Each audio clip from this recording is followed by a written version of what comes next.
একদিকে তীব্র দাবদাহ, তার মধ্যেই বিধ্বংসী অগ্নিকাণ্ডে পুড়ে ছাই 7টি দোকান। ঘটনাটি ঘটেছে বারাকপুর সিউড়ি পঞ্চায়েতের ঘিদাহ এলাকায়। তৃণমূল কংগ্রেসের কার্যালয়ের গায়ে বিধ্বংসী আগুন, 7টি দোকান পুড়ে গেছে।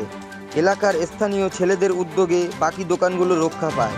দমকলের গাড়ি কিছুটা আগে আসলে হয়তো এই দোকানগুলো কিছুটা হলেও রক্ষা হতো। আমরা অনেকদিন ধরে এই আমাদের জাতীয় পাঠ্যভূমি ওনার ইঞ্জিনে আমরা পার্টি অফিসে কিছু কাজ করছিলাম, মেলা টেলা করছিলাম। হঠাৎ দেখলাম লোক ছোটাছুটি করছে, যেটা নিয়ে আমরা বাইরে বেরিয়ে দেখলাম যে আগুন লেগে গেছে।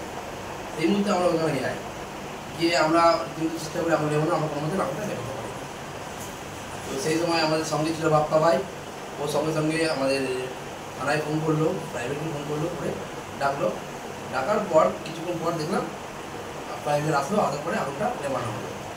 তো আমার যে গরিব ভাইগুলো আছে, খুবই গরিব ওরা। এই একটা ভাই আমার পাশে আছে, হ্যাঁ, ইনি ইলেকট্রিকের দোকান ছিল না, অনেকই ক্ষয়ক্ষতি হয়েছে। আমি চাইবো আমাদের দলের থেকে কী করবেন? আমি চাইবো আমাদের দলের থেকে যদি কিছু ব্যবসায়ী ভাই থেকে